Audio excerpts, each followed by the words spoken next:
Canine Detection Collaborative, a detection dog training trio with Stacy Barnett. Hi. Robin Greubel. Hey there. And Crystal Wing.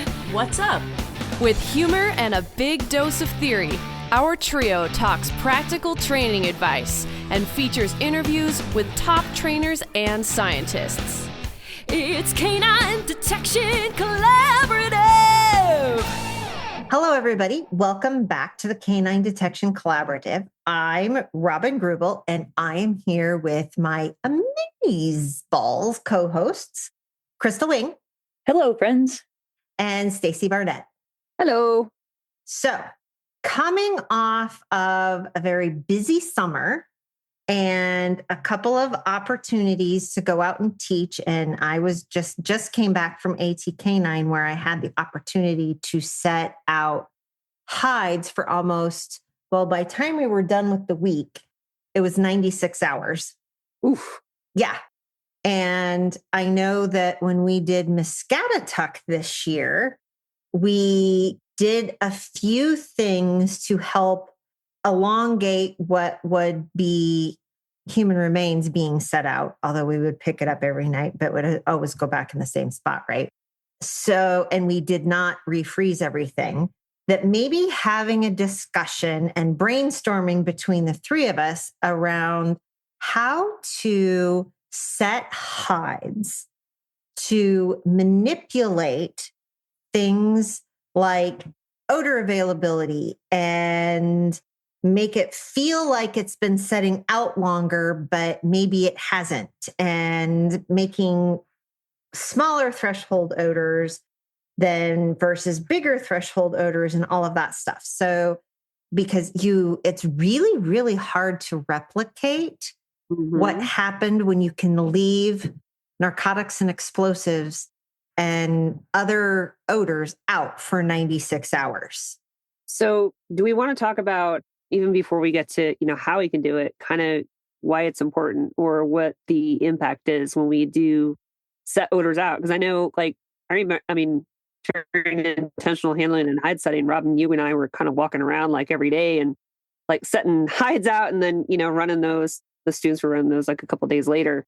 It was really kind of cool to see how the dogs work that and everything. And I think there were a lot of like massive takeaways from the students, even at that seminar. And it's so cool to hear that you've been doing some of that with like AT-Canine and stuff like that. But then sometimes it's not necessarily feasible. And I know I've had a lot of students ask me like, well, I really want to age, but I'm not really quite sure how to get this done. How could I go about, like, what are the things I could do, because I want to age and I want to get these, I want to have this scent profile, get the odor pools and everything. But, so I think it's a great talk. Yeah. Can I ask a really basic question? So I understand where you guys are coming from. Yeah. For someone listening, how would you define odor availability? Odor availability could be everything from how much surface area, because remember, technically we don't do things by weight. We do things by surface area. So how large is the odor surface availability wise, all the way over to,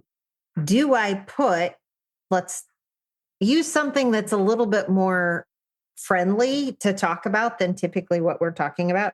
So do I put a whole cake in a drawer, right, that's freshly baked?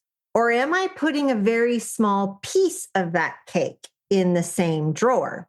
Now, one of the things, like, for example, that I found out, it doesn't really matter sometimes how long or how large my source is. If I happen to put it in a drawer or a door that seals tightly. Right. That's something, or, inside of a car, it may not matter how big it is. It's just the whole fact that it's sealed tightly. So it's going to take 3 hours for it to even start presenting. Right. For odor availability. That's kind of where my brain goes. It doesn't matter how big your source is if you put it in some place that it's not going to be available. Right. And so there's definitely a relationship between the kind of the longer term odor picture once you add in aging and the odor availability. There's a relationship there.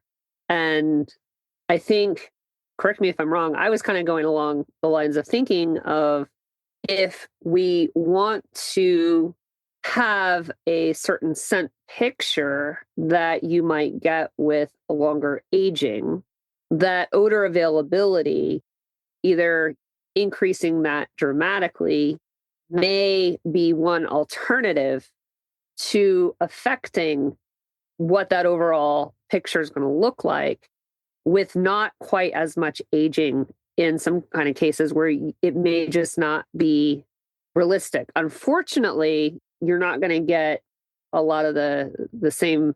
It's not going to be the same, but at least it's better than nothing in that case. Because I mean, you're not going to have, changes of airflow with the time of day and all that kind of stuff. But so basically, odor availability is kind of like gossip, right? Because the longer it's been around, it's really hard to trace where it started. And it's just kind of like hanging in the air. But when it's fresh, it's like everyone knows exactly who said it, like you even have screenshots and stuff, but you give it some time and then all of a sudden it's just everywhere and it's impossible to figure out back to the source. So something happened. And I feel like that's our dogs. They're kind of dealing with the set time, they're dealing with how long it's been around and the blurrier it's getting as it's getting out there. But it's still there. And Right. I think about the dogs that can research, right? Or source it out. See what I'm going with? Yeah.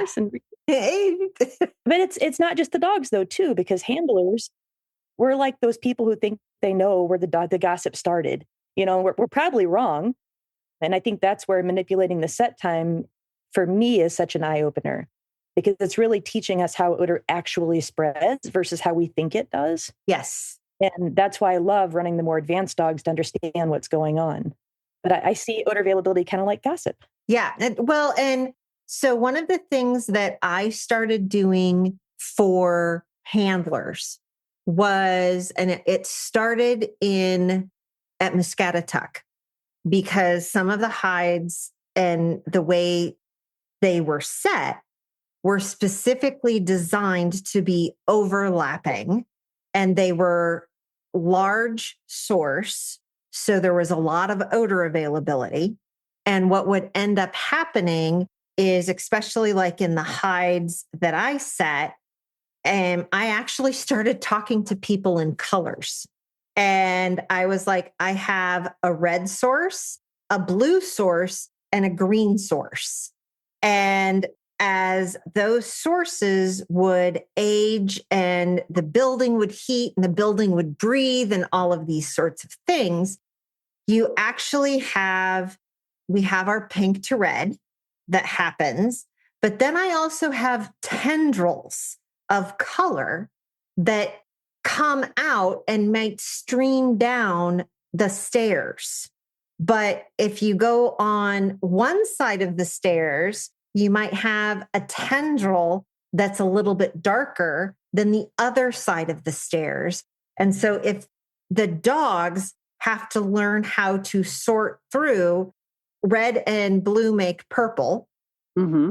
And so they have to sort through where's the red tendril and where's the blue tendril, because at some point it might smell purple. Yeah. And so there's that acclimation that ends up happening. And then they have to sort through all of it to find the biggest tendrils. And then if you also start thinking about it I think Crystal has that really cool, she likes the acrylic paint thing or something with the red and blue or red to pink. Red and white. Yeah. Yeah. So it's the pink and so the environment is white and the odor is red. And it's like an acrylic flow kind of thing where when they come out of the source, you can never make red. It's just coming out of the tube. But as it hits the environment, it starts mixing with the white in different amounts and kind of swirls around. Right. And so you've got those tendrils that the dogs have to sort through and have to find and then trace back to source. And when I started talking to people about, oh, look, there's a tendril and it's now the dogs now can source it out and get to a certain spot, it's like little light bulbs would go on. And it was amazing to me to see. I had 4 ounces of ammonium nitrate out for the 96 hours, and how far that would move in 96 hours in a building at Muscatatuck, which of course is not sealed appropriately, and because it's not. So, question for you, because I'm not as familiar with those odors, but does ammonium nitrate have like a high vapor pressure, or like I'm trying to figure out like how volatile? It's not an essential oil. Yeah, well, right. It is a lower, I think it's a lower VOC. I don't know. Okay. I haven't got quite that technical on it, but yeah, and I'm not looking for numbers or anything. I was just trying to kind of get a feel for it. Like, is it super volatile? Is it kind of heavy? Typically not lofty. Typically what most bomb dog handlers are taught is, search low. Okay. Just because things tend to sink. But the other side of that is the fact that technically most bomb dogs should be working on really, really, really small odor availability amounts. Yeah. Right. So because you don't need a whole lot of C4 to blow something up. Right. Now, would that also be because you have a tendency like the odor availability, right, may be purposefully reduced? Yeah, you think about a pressure cooker, right? Some bombs are put into a pressure cooker. Right. And depending on if you do it dirty and you don't clean the outside versus you do it clean and clean the outside, there's different odor availabilities. So, but what would end up happening is, and what I ended up talking handlers through, it tends to be a lot of, they had a whole floor. I put the explosives on one floor, the narcotics on another floor. So we didn't have overlapping odors. And literally, I would let them search. And I would you could either do it known or you could do it unknown. That was part of Choose Your Own Adventure. And it kind of became a whole bunch of, where did your dog get sticky? Okay. Right. And 90% of the handlers could read the odor pools. Oh, super. Right. They could read the odor pools and they're like, my dog got really, really sniffy right in here. And, this is the reading the dog body language, all of that sort of stuff. And then it became a little bit, because I'm going to give away a secret here, but that's okay. Because I put the hides in a hallway.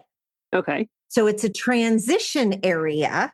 Yeah. Where we get so focused on, so it's a little bit of odor availability and how to place and placing a hide along with handler bias. And are you really going to search your area?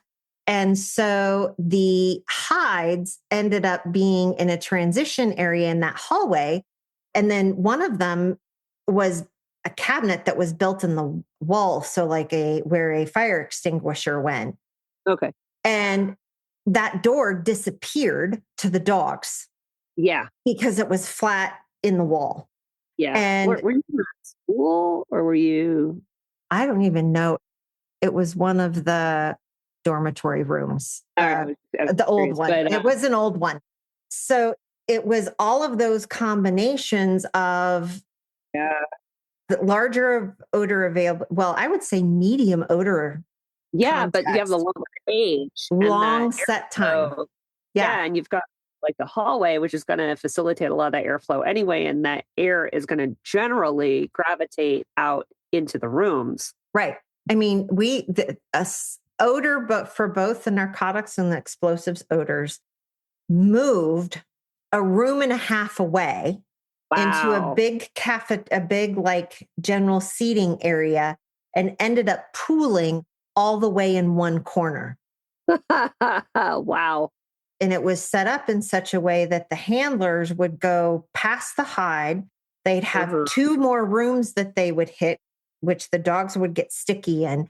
And then they went into one big giant room and both odors got stuck basically as you're standing and facing the room in the furthest away left corner. Wow. And it was just so interesting for me. And because the other thing that I told everybody when I was tasking them with hiding things, you can't hide anything in a thing. Oh, awesome. Right? Don't hide anything in a thing.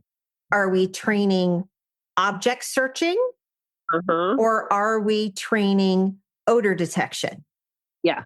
And so that became also, it was really interesting and it was great for handlers to see that their dogs, if they presented them with a filing cabinet, they're like, it's got to be in the filing cabinet.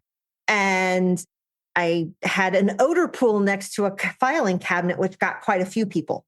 I bet it did. So the other question I had for you, because this is based on what I have seen, is that when I take a dog's odor threshold down quite a bit, so we can kind of think about like odor threshold and odor availability, there's definitely some similarities there, right? So if I take a dog's odor threshold down and I'm using really low concentration odor, and with some aging, what I find is that the odor pools tend to be more disconnected. I don't get that, like when the odor is like really strong, I tend to get the odor pools tend to have a little bit of a stronger line back to the horses. So that's kind of what I mean by that. So I guess what I'm curious about is that kind of similar to what you saw there when you had that odor back in the corner. Did they have was there a clear connection back to source, or was there it was not? Really there was not a clear connection back to source. That's hard. And yeah, it was really hard. And the dogs were all going up. It was lofty.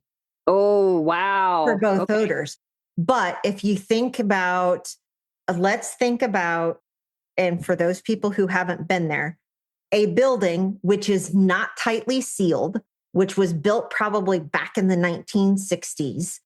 And it's actually, come to think of it, didn't even have a door on one side. So we went through like mid 80s on Monday. Tuesday, it dropped down to the 60s and rained. Wow. And then it went through all of these weather changes. And the building, I believe, is not heated or cooled. And it's got a whole bunch of really big glass windows. So you have the natural heating and cooling of the building. Right. Wow. I looked at everybody and said, the building's breathing. Yeah. Right. And we also had some of the doors open at some point because other people would come in at night and do bite work at night through the building. Oh, wow. That's so cool. Right. I mean, when you think about the airflow, it's like there's just so many different variables there. And yeah, it was amazing. And then you have the things that happen with older buildings when you have a whole bunch of people training in them. Sometimes you get holes in the wall. And it turns out that, and vents, and where I placed odors, they were popping out grates and stuff in the adjoining rooms. One of the things we talked about was, how do you manipulate if you are stuck? So, Stacy will use Q-tips. Yep. Right? How do you manipulate the size of your odor? Because we had somebody who were like, well, we get our everything prepackaged. We aren't supposed to split it up. And our answer actually came from Lily Strasberg, who jumped in at some point. And she's like, you wrap it in tin foil and then just tear open a corner. That's brilliant. Yeah. And I was like, Lily's brilliant. But that's one way to manipulate your size of odor. And I know we actually all spend a lot of time talking about the difference in the sizes of the nosework odors that are used. And I went through this whole thing with Stacy this summer. I'm like, we have to make new nosework odors. Can you talk me through that? Because I don't know how to do it. And I'm sitting there going, well, it's not like hugely scientific because it really comes down to it's kind of variable. Like, I mean, if you're going to do like AKC scent work, it's very prescriptive in terms of you have to put 2 drops of oil on a Q-tip, and you don't see my eyes there. I'm going to get like, they're going to spray. That's a lot of odor. Themselves in their eye sockets, I think, on that one. But the other thing is that sounds like a very specific amount.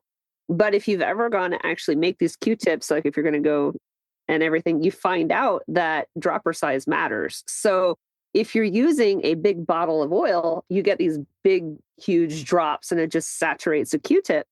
But if you're using a small bottle of oil, you have a smaller dropper and then you don't have a lot of oil.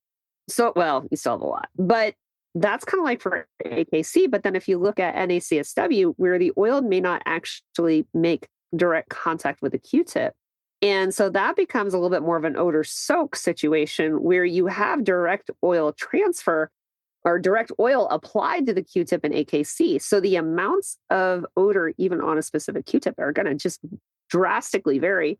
And then for me, if I decide, a lot of times I make my odor maybe potentially even lighter in some situations where the way I prepare it is I've got a bunch of Q-tips in a glass jar and I put a cotton ball in there and then I put the oil on the cotton ball. And then I kind of shake it and let it sit. So I can vary how many Q-tips versus, like the ratio between that and the amount of oil I use. So that's one way I can do to do the different strengths. But what I find interesting is that in nose work, people get locked in on a specific concentration.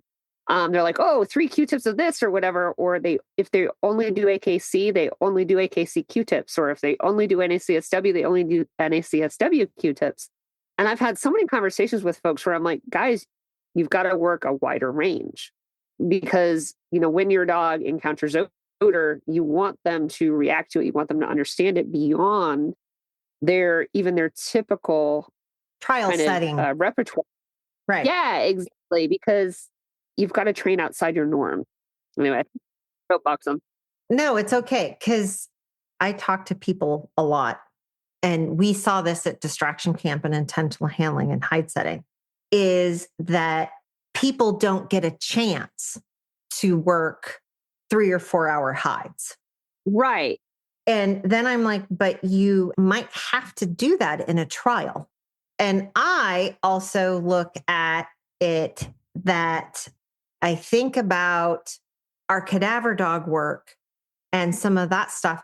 I'm never going to get called out typically to a search for human remains where my person has only been out for a half an hour. No, even with the area search dogs, right? Because they wait hours typically before they go.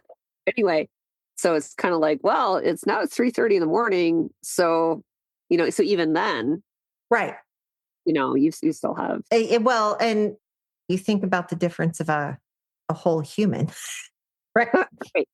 Us breathing and giving off things and the dog's coming to find them. I asked a question about sports stuff at the AKC trial yesterday. I was having some couple, and one of the things they were asking was several trained or trialed in NACSW. And so they were curious, how might a dog that primarily AKC or primarily NACSW respond differently when they're entering the other and kind of vice versa? Yeah. And that really comes down to, it's typically the dogs where the handlers have not necessarily trained outside of their dog's kind of typical odor strength in a trial. And part of what you might see is the dogs that train in NACSW and trial in NACSW and that don't really expose their dogs to really strong odor. When they go into AKC, the dogs tend to have a really difficult time sourcing because they get a little overwhelmed by the amount of odor and they have a really hard time pinpointing. And so all of that strong odor that's coming off of the AKC Q-tip is going to really, and this gets back into all the conversation that we had around, availability and stuff like that. There's just so much odor coming off of that Q-tip that it creates these, we get into a little bit of a situation where it's kind of like odor soup, right? These strong, highly concentrated pockets of odor and odor pools, that if the dog has never really encountered a really strong odor pool before, because you've only ever worked really lighter concentrations of odor, the dog encounters that and they really start to draw conclusions that that source. And what you end up with are you get really kind of the alerts are going to be off target. They're not going to be at source. You're going to get some fringe alerts. And on the flip side of that, if you have a dog that's trained primarily in AKC and you try to trial at NACSW and you haven't exposed the dogs to lighter concentrations of odor, what you will generally see in that situation is that dogs may not actually even have a change of behavior on the odor, or they may not have a change of behavior until they get very, very close. So this is a situation where the dogs are just, it's kind of like they don't even really notice it because they haven't been trained on it. In order for our dogs to actually respond to and have a change of behavior, we have to make sure that they are trained in that strength of odor. Otherwise, it's just not in their Rolodex of what they're going to respond to. And it's kind of like, they're just not sensitized to it. So that's generally the issue I see. Now, I would say there's a huge, even if you don't, some people will say, well, I'm only going to do NACSW or I'm only going to do AKC. But the bigger problem is when I start thinking about like the upper levels and the size of the search areas that I might encounter at Summit, for instance, that I want my dog to respond to odor fairly far away. And if I don't actually expose my dog to lighter concentrations of odor, that my dog may not actually respond until they get a lot closer. And for me, I really want that extra little bit of information. And I want my dog, as long as I can, I have dogs that they're super obedient to odor. So if I can build that obedience and I can build that motivation to odor, if they can respond to lighter concentrations of odor farther away, then I'm in better shape. Also, there's also going to be situations where, regardless of the organization you trial in, you may encounter stronger odor pools. In NACSW, the CO has full discretion in terms of how many Q-tips they want to set out. And I have absolutely no idea, like, how many they've done before, or like what's the max that they've ever done. Like, I don't have any insight into that, but I do know that at the end of the day, if you get high in trial and they give you the tin full of the Q-tips that they've set for the day, there's a heck of a lot of Q-tips. Now, I don't know if all of them are actually been in physical hides, but there's a ton of them. So I'm going to train for it. I'm going to train outside the parameters. And I feel like if we do that, our dogs are going to be more likely to both respond to odor as quickly as possible, number one, and number two, source effectively, even when the odor is strong. And then that also makes me wonder about the age of the hide, because I was understanding that the AKC had shorter set times, especially in the lower levels. So do you think that, like, what are your thoughts on that? That would actually, that's going to depend on the judge, on the search areas, and how big the class is. So if you have a very long class, or very big class, then, by the time you get the dogs later on in the run order, it's going to be sitting out there for a long time. For the dogs earlier in the run order, the set time is a lot shorter.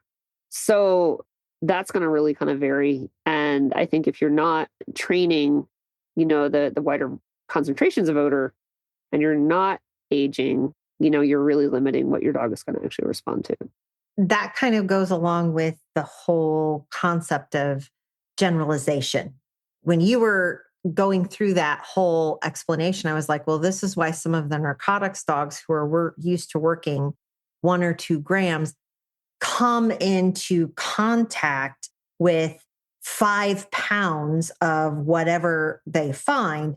It may not register with them as a generalization thing. And then even... You're not even all the same. Right. I mean, we don't know. We don't know. The other interesting thing that we started talking about at AT Canine, and I know the cadaver dog people talk about it all the time, and so do the explosives people, right, is the drugs from Iowa are probably cut with something different than the drugs from Wisconsin, or the drugs from the people who flew out from Oregon, or, the Australians that came over. So when we start talking about all of that generalization stuff, it's really important. And I know that Lauren DeGrief and Paula Tiedemann and that whole crew just released an article about generalization, and they use bomb dogs. So we'll post that in the show notes so you guys can review that. It's on Frontiers, so it's open access.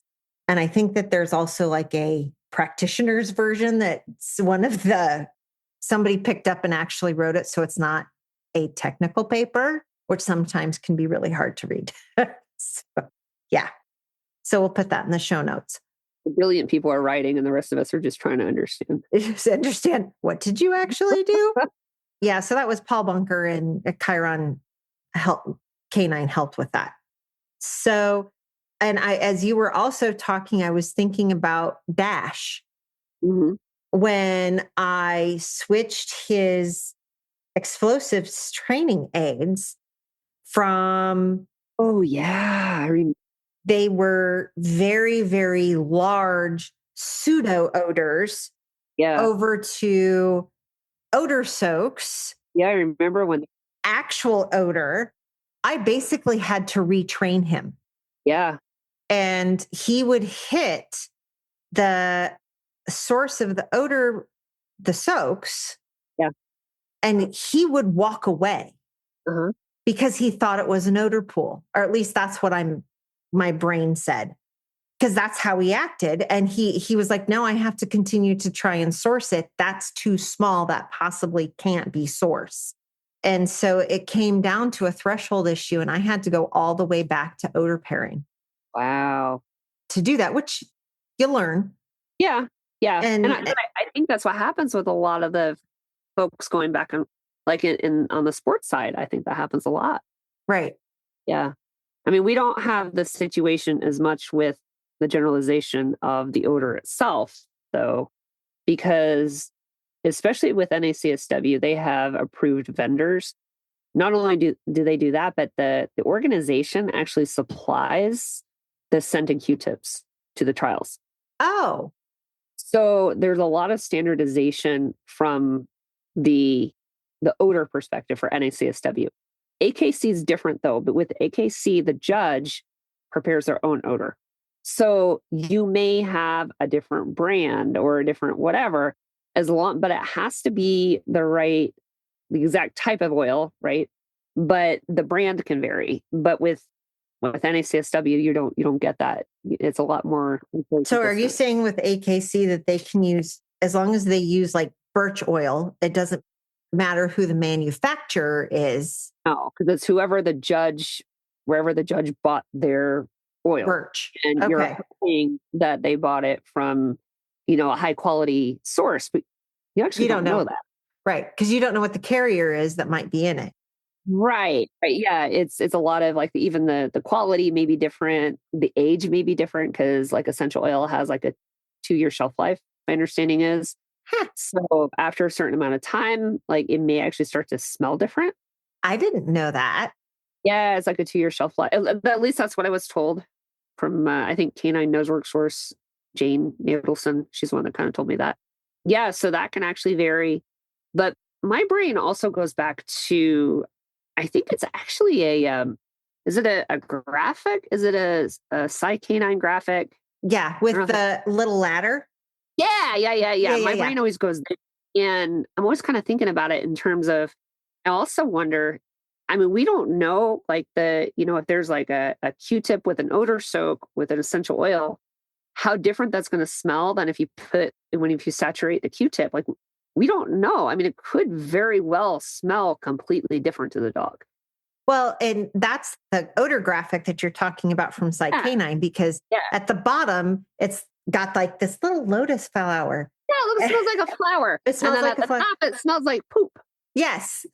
Yeah, and that element in some kind of like, I think they use it in perfumes, right? Yes, right. And at very, very light quantities, it smells like flowers or roses or something. And at very strong concentrations, it smells like feces. Yeah. And so like, I can't remember the name of the compound offhand, but we don't know really what our dogs are processing. And I do know that if I were to think scientifically about the concentration of the way I produce or I prepare my Q-tips versus how I might have to prepare if I'm going to go judge or something, the quantities of just the scent the difference is really just enormous. And the other thing I was kind of thinking about is also the difference between the material of the Q-tip itself. I mean, granted, we always have a Q-tip, but if the oil is applied directly versus if the oil or versus if it's an odor soak, if it's an odor soak, is it picking up all of the scent particles that would absolutely be there if you apply the oil directly? Right? We don't know. Right. It's an odor soak versus direct source. And the compound you're talking about is skatole. I just looked it up real quick. Oh, okay. It's skatole. Okay, yeah. Also known as 3-methylenediol. SKOT what? SKATOLE. Okay. And it's pronounced skatole. Huh. Like spa, and the second half is toll, because I asked. Yeah, but that also has my, like, when you apply oil directly versus an odor soak, is it going to even smell the same? We don't know. Okay. So here's one of the questions that I have for the both of you, because I have my answer. But okay, that's not fair. I know. Well, Crystal does it to us all the time, so I figured it was only fair. I'm cool. What do you do with your hides to help mimic longer set times if you don't have the opportunity to leave something out for 24 hours or for even 8 hours? What do you do? Well, I mean, sometimes I'll do like a scent transfer and then I'll use the cloth as a hide. That's one thing I can do. Sometimes I'll, just because we use biological stuff with HRD. So freezing, so the amount of frozen versus thawed out that it is. Sometimes I'll put the stuff with environmental smells. And so just having that together for a little while and then taking that out. So if I know that I can't be there that long, then that's another like little hack that I'll do. And then just using old hides or aged material. With water stuff, I've diluted it in the bucket beforehand. And then I don't know if that actually works or not, but my brain says that it would help. And then put that out where I need it to be. So there's a couple that are top of my head. Right. So for essential oil, I mean, what I may do is I'm going to perhaps use more odor. I might use more Q-tips. I might use tins with more holes in them. The other thing is if I really want odor to travel quite a bit, because again, if I don't have because you're asking if I don't have a chance to age, right? Yes. I'm going to look for areas where there's going to be a lot of airflow. So those areas that either the hide's going to be in the sun or maybe it's going to be exposed to some wind or to some stronger airflow, I might do that and try to place the hide there. If I'm working at actually a really cool type of situation, I don't know if it's really cool because it depends on how people feel about that. We get in our trial situation a lot where because you have a long run order potentially, I mean, the smallest amount of people that are going to be in an NACSW trial are 28, and that's at the summit level, right? So you have 28 people. I'm not talking like half-day trials or whatever, but 28 people doing the same search. And so what happens is, let's say there's an interior door, like there's an entry door and an exit door. That door opens and closes with every dog. And so by the time you get to dog 28, that door is open and closed 28 times. And so what happens is when the door opens and it closes, you got to push-pull on the airflow. So that can be really hard to replicate because that can create those odor pools by just doing that push-pull, push-pull. So what I tell people when I'm teaching a lot is you set your hide at home to try to replicate that. I want you to just open and close the door. Wait a moment, open and close the door. Maybe wait another 5 minutes, open and close the door.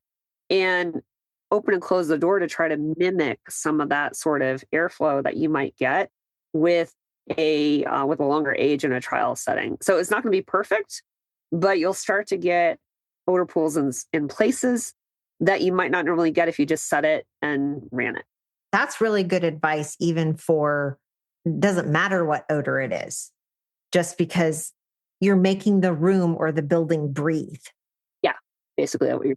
Right. the couple of things that I will do is I will play with availability of odor in the sense of, is it large source or small source, right? So that's one thing.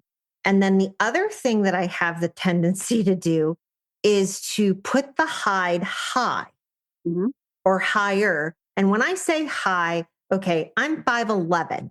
And so I'm not putting it at 10 feet, right? It's somewhere between my torso and the top of my head. So it's not any taller than 6 feet off the floor. But then the other thing that I will do is I will make it inaccessible. So it's a diffuse presentation, and the actual strongest source of scent is inaccessible to the dog.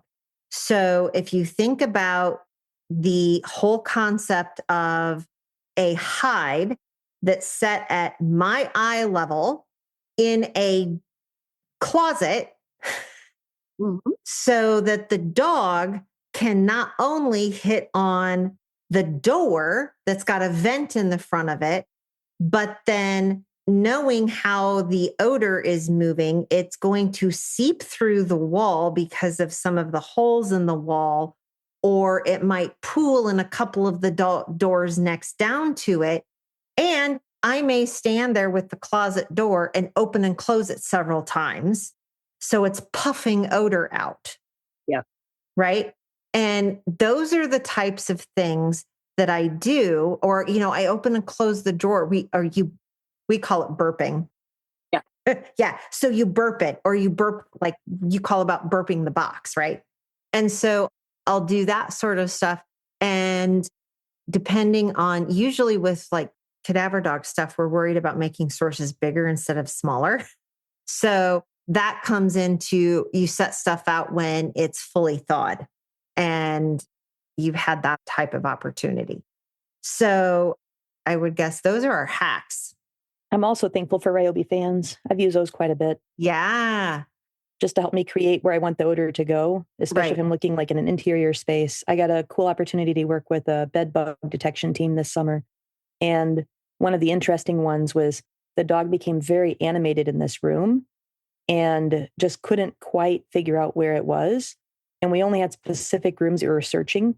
And so we had to message the office to say, hey, we actually need access to the next room over, because the dog was just showing all of this information of like, I'm in odor, but I can't find it.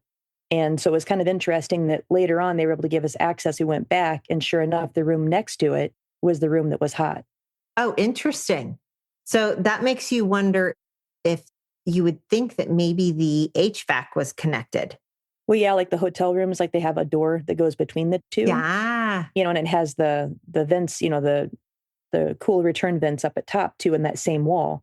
Yep. And it was just fascinating to watch the dog say, and it's so easy for a handler to absolutely put their dog into a false situation there.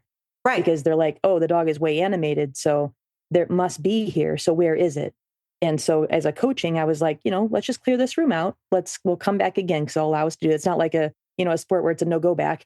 Right. And by then too, we had permission to go in the other room. And sure enough, we went back to the same room. The dog was very active again, went to the next room over and was like immediately hit it. Oh, that's amazing. And even you could set stuff up like that. And literally it's a no, your dog can't get access because it's, instead of right behind a door, it's on the other side of the room. Yeah. Right. And also the bed bugs got to hang out for a while. So it was an aged problem for sure. Yeah. You guys can't see my face, but I'm like, ooh, bugs. Yeah. Oh, thanks. I learned a ton. That was such a fascinating thing. Yeah. It makes me want to get in bed bugs so badly though. Now I'm like, oh, I wish I had a dog that could do it. No, I'm good. Thanks. No, skip it. I'm done. Okay, ladies, takeaways. So I would say that my takeaway is that we need to really think outside of how we normally train and try to expand in all dimensions in order to really make sure that our dogs understand how to work their target odor. And that could mean set time, odor availability. It could mean the concentration that you use, all of these sorts of things. And that it's super, super important for, our dogs to be able to kind of stretch outside of their expectations in order to really, really be successful. And that I think we need to kind of keep that in mind as we're training, because a lot of times we have expectations in terms of how we think our dogs are going to respond. And honestly, unless we're working outside of those boundaries, our dogs, our dogs may not respond the way that we would anticipate them to. I was kind of thinking about my Wi-Fi because I've been so frustrated. I had to turn my camera off and it keeps like cutting out on me. And I was actually thinking about how odor availability is so much like that, because sometimes that signal is so strong and everybody's connected and we're able to communicate. And then, you're standing in a dead spot and all of a sudden there's nothing there. And I feel like it's so similar to what odor availability is. And then I was also even taking that a step further in my brain. It depends on our device, like our dog. Sometimes you got to reconnect. There's a lot of layers to that, I think. I'm just kind of like brainstorming on it, but I do feel like it's a lot like Wi-Fi. And the other angle I was going to mention earlier, I kept cutting out, so sorry. I was also thinking about how in tracking, so I do IGP tracking, and I've always imagined it like I'm stepping on smoke bombs. So every step that I'm making is a smoke bomb. And it's like setting off this plume of smoke. And if I run the track right away, it's too much. It's too hard because it's like, imagine the smoke is like swirling and it's unpredictable and it's kind of everywhere. And they can't really follow my path. But then as I let it age, I envision almost like a campfire or a smoke bomb still. And it shifts the smoke and it's moving, but it becomes more diffuse and it's more in that area, just within that like smoldering log, which is each footprint. And so that's where I'm going to try to let my dog, when they're learning, find that sweet spot. And that is determining on the humidity. It's determining on the wind. So I can't say that, 15 minutes or 30 minutes is the sweet spot. It's something I've had to learn by kind of doing it with my more advanced dogs to figure out when that easiest moment is. And then you can't stay there too long though. And so that's where the D's come in, all 4 of them, about how we vary that on the track to know how long to let it go and kind of build that incrementally. So that's kind of things that was kind of playing in my brain, still thinking about all of this. Yeah. And the cool thing about it too is that dogs can literally smell time. So they know which direction it's going because of the odor concentration. Like the molecules are denser, closer to the fresher footprints. And so that's that red to pink kind of idea again. And I love it when I can take them right to the middle of a track and they know what direction it goes. Like that always tickles my brain. I'm like, I love it so much. Yeah, okay, dude, really, how do you do that? And how do you make that decision so fast? That's the impressive part, because they also, like in IGP tracking, you don't want them to have any sort of question marks about corners. And it's so frustrating because Radish just had that this morning where she was so confident and she made that beautiful right turn and she made a full, like her body turn. But then she said, let me check my math. And she turned left again, just to double check, and was like, nope, I'm right. And it's that's what dogs do. And in the sport, they're not really allowed to do that. But it's just fascinating to watch how we have to shape these behaviors. And like watching with circle tracks, I can set a circle track out for her now, and she goes the correct way, I would say 95% of the time. It's just so amazing. So they're not really takeaways, sorry, but it was just. No, that's okay. We have amazing little sensors with fur is what we have. For sure. Yeah. I think my biggest takeaway, which I semi sort of addressed, is, and I talk about this, that depending on the skill level of my dog and where we're at in training, if it sits out for anything less than 3 or 4 hours, it's a train final response drill. Uh-huh. Because they don't have to work through the odor pools and all of those sorts of things. And especially if you have a lot of odor availability, I can manipulate some things, but I will tell you that the hide that I work at 30 minutes is significantly different than the hide that I work at 96 hours. So I was thinking about this for the sport people. If you set out your hides and then go get your dog and immediately run the hide, that's okay for some things. But if you are number 28 or number 50 doing an ORT, how many times has that door burped that day? Right? And that's a whole different question on odor pools and all sorts of things. It comes to have a training objective when you set your hides. Skill sets. Work on. Right. Okay, ladies, what are you guys up to that people can find you and go take classes and things? Crystal, where are you going to be? I think this is going to air by the time I'm done, but I have 2 more seminars in November, one in Crystal Lake, Illinois, and another in Madison, Wisconsin. And I've had so many inquiries about next year. I've just told everybody I'm not even going to think about it till December. I just can't. I don't know what I want to do when I grow up. I'm hopefully going to be starting my first FDSA class in December's term. So I'm excited about that. And it's about the 6 C's.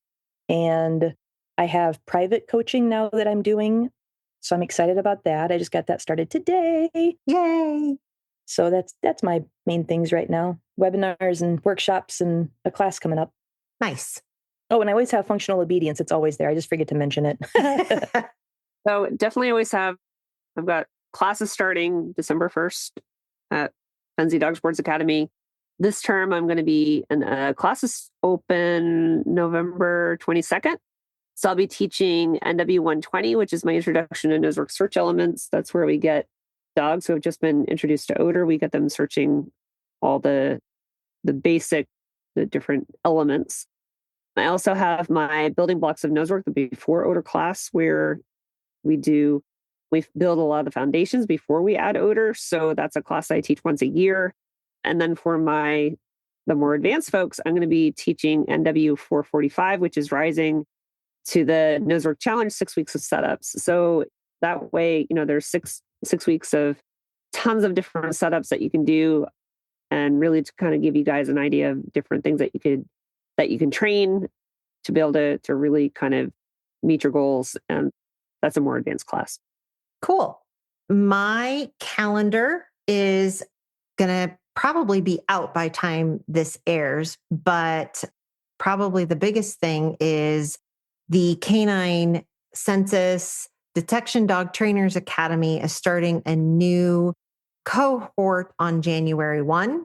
And literally, that's one of those things. I have 38 weeks of online lessons. It also includes 10 days here at the foundation, weekly coaching or monthly coaching calls, and all that sort of thing. So the enrollment form is out on the website. I'm also going to be offering chicken workshops, which are mastering your mechanics, in March. So those registrations are live. And very exciting. Lastly, I have modified one of my cadaver dog seminars to be more of a certification prep and operational opportunity. And those will include aged hides. And then, of course, there's always Muscatatuck, which is going to be the last weekend of May in 2026. And registration for that goes live on January 4th. So we also have Distraction Camp is going to be live in January. That and intentional handling and hide setting will go live on January 4th as well. Everything did it on a Sunday. You guys will be awesome at that. Sorry that I won't be there this year. I know. That's okay. We're excited. Yes, we'll come out with more info very soon for folks. So. Yes, we will. I know, Crystal, you're off all over the country, so that's exciting for you. All right. With that, everybody, have a wonderful day and go train. Canine Detection Collaborative! We appreciate the time you spend with us. If you liked this episode, not only should you follow us so you don't miss the next one, but please also rate and review us in your favorite podcast app. For info on collaborating with us, go to k9detectioncollaborative.com. That's K9detectioncollaborative.com, where you can find our socials and pick up our latest monthly freebie. Join us again to talk training in the next episode.